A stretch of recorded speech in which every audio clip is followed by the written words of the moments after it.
पिछले 2 दिनों से मौसम के बदले मिजाज ने किसानों के चेहरे पर एक बार फिर से खुशी ला दी है।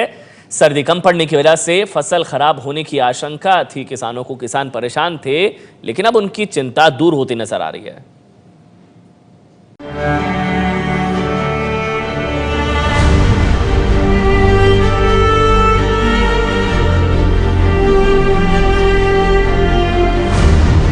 अपने खेतों में फसल को निहार रहे देवेंद्र सिंह की टेंशन अब पहले के मुकाबले बेहद कम हो गई है।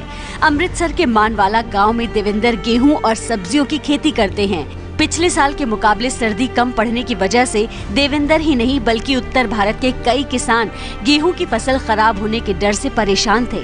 पिछले 2 दिनों में सर्दी बढ़ी है। इस बढ़ी सर्दी ने देवेंद्र के माथे की शिकन काफी हद तक कम कर दी है। हमारी पछेती कणक हमने बोई हुई थी आलू वाले खेत में, उनसे तो हमें लग रहा है जैसे गर्मी पड़ेगी हमारा झाड़ निकलेगा ही नहीं। लेकिन जो कुदरत बहुत मेहरबान हुई अब जिमींदारों पे, तो बहुत अच्छा है कणक के लिए। तो ये सर्दी बहुत अच्छी है और चाहिए भी, थोड़ी और लग चाहिए, फरवरी तक तो चाहिए जरूर।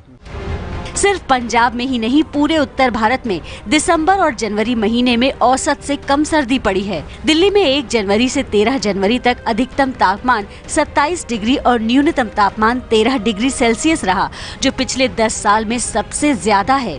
कृषि विशेषज्ञों के मुताबिक सितंबर और अक्टूबर में कम बारिश हुई थी, जिसका बुरा असर गेहूं की फसलों पर पड़ा था।